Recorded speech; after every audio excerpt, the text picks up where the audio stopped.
Hi guys, another laag na pukot sa atong Suroy-Suroy Sugbo. Karon padulong ta sa north of Cebu, which is Tuburan. Solo gyapon na to paglaglaag no, kaya to ang kuyog, wala na dayon.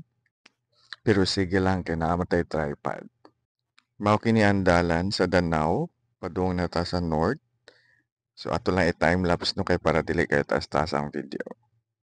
Nigikan ko sa mo mga 8 AM so wala pa tay pamahaw so nihapit ta diri sa bibingkahan sa Katmon. Ug karon kay gutom naman jud so ni-stop over ta aning cafe. Murag Katmon naman siguro ni or So Good pa. O yeah, murag Katmon or So Good. So mao nilang view. Dili man ta ko mohunong diri pero gutom naman jud kaayo. So wala tay choice diri na lang ta mangaon kay nindot man sa tang view. So napay gi-construct diri sa ubos nila. So base nindot na siya kung mahuman. Manaman tagkaon so balik na pud ta og drive padung sa Tuburan. So mao na to ang road sa Tabuelan. So hapit na ta maabot sa Tuburan. Sa katong bago sa kuhan channel, so please don't forget to like and subscribe and follow me in Instagram and TikTok and all the social medias. Search lang ninyo Jonel Pinoy. That's Junel Pinoy. All social medias.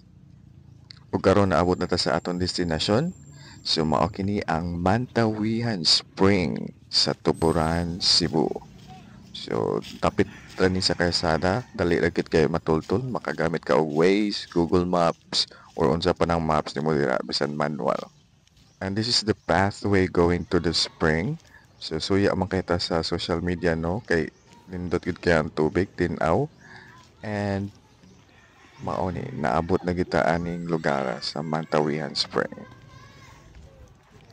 So this is it, Pansit. So mao kini ang Mantawihan Spring sa Tuburan, Cebu.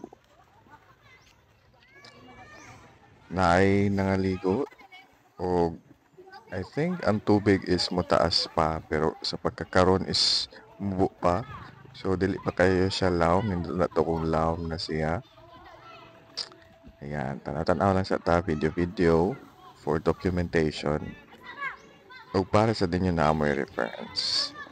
So, medyo taas siya pero ang mga bata diri mga local kay isog kayo layat-layat and they're also doing backflip or what do you call that mo airi.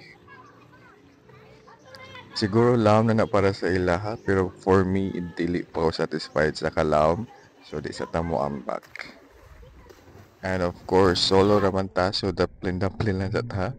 Tanaw na lang ta rin. Nindot ikaligo pero magdaghan pa magtao and then ubo ra sa tang tubig so tanaw lang. So nagdetlayat sila no. So siguro lawom na para sa ilaha pero sa kuha dili gihapon. So look how beautiful the nature is here in Tuburan, Cebu.